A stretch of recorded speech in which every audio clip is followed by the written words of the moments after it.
We are back with another crowd control before I take off and fly across the planet Earth to another place. Going to CMON Expo very soon. But today we're going to be talking about all sorts of crowdfunding, some stuff that's running, some stuff that's coming up. Yeah. Some of the stuff that is running right now, we've got the next in the city collection from Feld, which is Chichén and Valencia. Yep. Valencia I haven't played. It is a reimplementation of Strasbourg. I'd never played that either. So it's new to you. I have played Chichén. In fact, we have some content up on the channel if you want to take a look at that. This is, as we said in that video, Feld's approach to... I wasn't in the video with you. Troops on a map. Okay. No, yeah. I knew that. I saw it's very different. I was giving you an opportunity to guess. Troops on a map. It is very interesting. But yeah, definitely check that video out. It's not just that. It does have all the things you'd expect from Stefan Feld, and there's a ton of ways to score points. Yeah, this was a big week. Let's get through these first. Yes, the ones that are already running. Real quick. Because Root is back with another expansion, the Homeland expansion. Have you heard of Root, everybody? It's a little game. Already a huge game with a ton of stuff. This new expansion is bringing new factions. New maps, too. New maps to play on. It's a lot. New decks of cards to use instead of the main deck. It's new everything.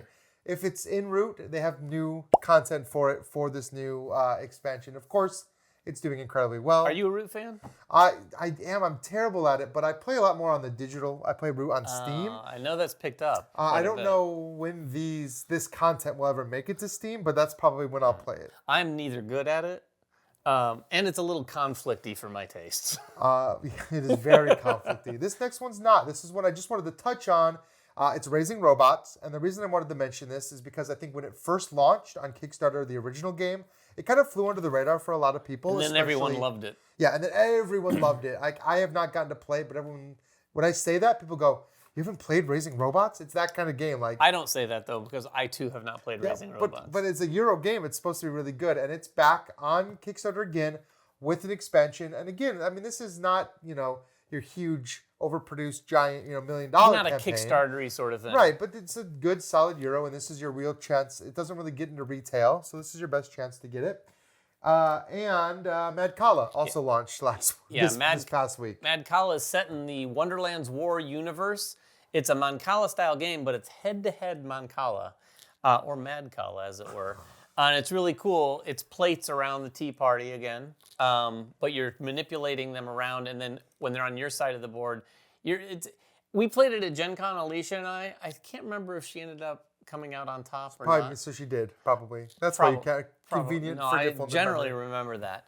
But yeah, this one's from Druid City Games. Definitely go check it out, especially if you're a fan of Wonderland's War. Yeah, all of those launched last week. I was at Disney World, actually. I was like, we didn't talk about a lot of these because I was at Disney, but we are world travelers here at MVM. And we might have made the full episode about those if there wasn't another giant group coming next week that we have to talk about. And we're not even going to be covering all the ones that are launching. We can't. But of the ones that are launching this week. Yeah, I want to talk about Tent. This is a big one. This is coming from Ivy Studios. I'm going to use the visual aid. This is a flip and write, but it's so much bigger than that. In fact, I think I can say this is the biggest flip and write style game I've seen. Now, Hadrian's Wall probably has more going on, but this has by far more components. There's markers that write, and there's stamps. There's stuff that you scratch off with coins. There's dice. There's cubes. I mean, this thing has... If you open the box, yeah, it's got. Oh wow! If you open the box, you're just like pulling component after component out.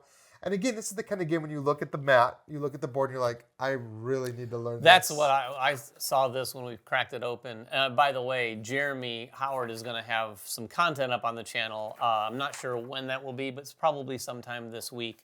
But yeah, when you look at this, you're like, oh, this is just pretty. It is pretty. It's got like a sci-fi kind of theme too. IV Games knows how to make a game look really good for sure. Their graphic design and production is unparalleled. The production on this one looks pretty insane. For a blank and write, to have pens that not only write, but you flip them over and have a little like stamp that shows like a heart or whatever. And there's a set of those for every player too. It's crazy. That is crazy. It's a lot. There's a lot. And you can kind of see the box. It's a big box. It is a lot. Oh yeah, it is a big box. Next one we want to talk about, we are also going to have content up very soon on this one. This is called Clandestine. This is from Brookspun Games. Ryan and I, in fact, just played it before we recorded this. Big takeaway, this has a kind of a brain-melting Madcala rondelles situation in the middle of the table where you have these like intersecting rondelles that you're moving around, and they kind of work like gears because some of your guys want to stay on your own personal rondelle area, and then there's a public rondelle area, and you're firing off all the actions basically at the power of all the guys that are in a space. It's so much more than that, but that is the really interesting thing that's driving the whole game. I mean, for me, it's the huge amount of variability in the player powers. Like, you give me player powers, I love that game. And, like, it really leans into that idea of clandestine organizations. You're playing secret societies that all have... Not cults. Not cults. They're very clear. Secret societies. You're not a cult leader. You're just a society leader. It's fine. But I really love all the variable powers, and I'm glad that we got a chance to get our hands on that. We also were able to get our hands... actually, I think we've gotten to play all these, which is rare. Yeah. The next one is Tikal Legends, which is the game Tikal, but it got a huge upgrade. Yeah. I mean, really, not just in components. Yeah, but when you say huge, it is a huge upgrade because we do have a video up on this already on the channel, too. It covered this entire table, and that was just for a 3-player game. It's really big, but more importantly... They've definitely revitalized this game. Reimagined some aspects of it completely. Yeah, and watch that video, but brief summary. In the original game, you're pulling a tile, you're placing that tile, you're spending 10 action points to do a variety of different things to sort of spread out your influence on the map, okay? The new one, there's this whole phase. It's structured in rounds, first of all, and at the beginning of each round, there's this giant drafting phase where you're drafting not only those tiles, but variable levels of action points that you could spend. Action cards, which are sort of the biggest improvement because these action cards let you do kind of wild things. You can use them. Sometimes they're one-time use. Sometimes they have ongoing powers. But once everyone's drafted all those different things, then you go around the table, and even then, you're not doing all your things. You're choosing one of those things to do. And then, so it brings in the whole kind of interesting strategy of like, oh, when are you going to spend your action points so that I can comfortably spend mine knowing that you're not going to mess anything up? Yeah. I love games that have unique drafts like that where it's like, oh, I really, really want the tile first. Oh, but if I take the tile, somebody's going to take the highest action points. Yeah. And like that, trying to balance Turn order is even really one of the things you draft. Yeah, so definitely take a look at that video. And I think you made a video or filmed a video on this next one. I didn't even get to play this. Sweetlands? Sweetlands? Yeah, you haven't played This is probably right now my #1 game to play. And that's not just because of the way it looks, but it has such a unique and cool aesthetic to it. Oh yeah, it's really, really cute looking. It has almost kind of like an Adventure Time sort feels of like it would be a cartoon. And in the world of Sweetlands. But this is a pretty heavy game.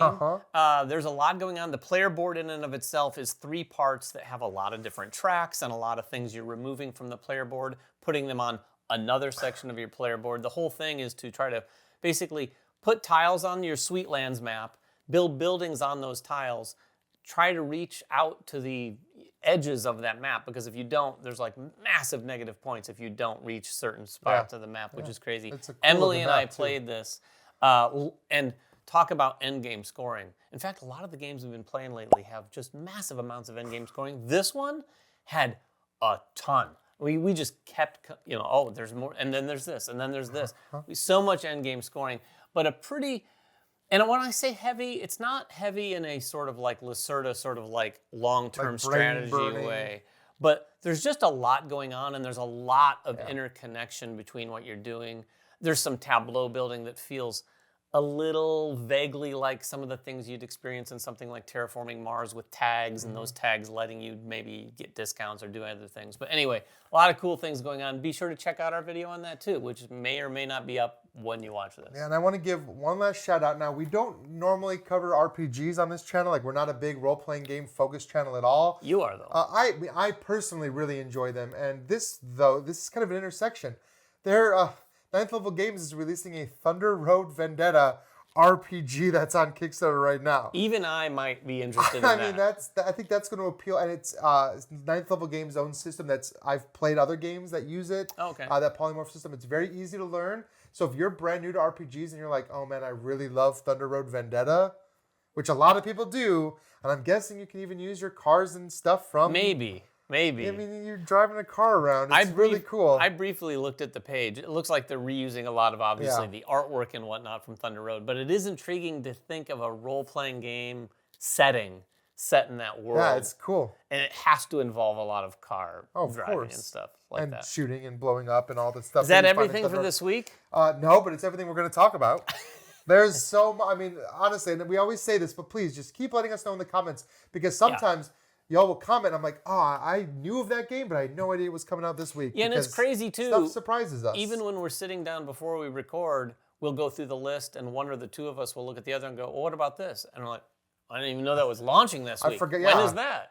Yeah, so there's a lot going on. I don't know when it's going to slow down, but sometime I in mean, the probably near by future. Christmas, I would imagine. We'll see. By Christmas, there may be one really cool campaign running over the holiday season we'll from see. MVM. We'll see. If we can launch it in time.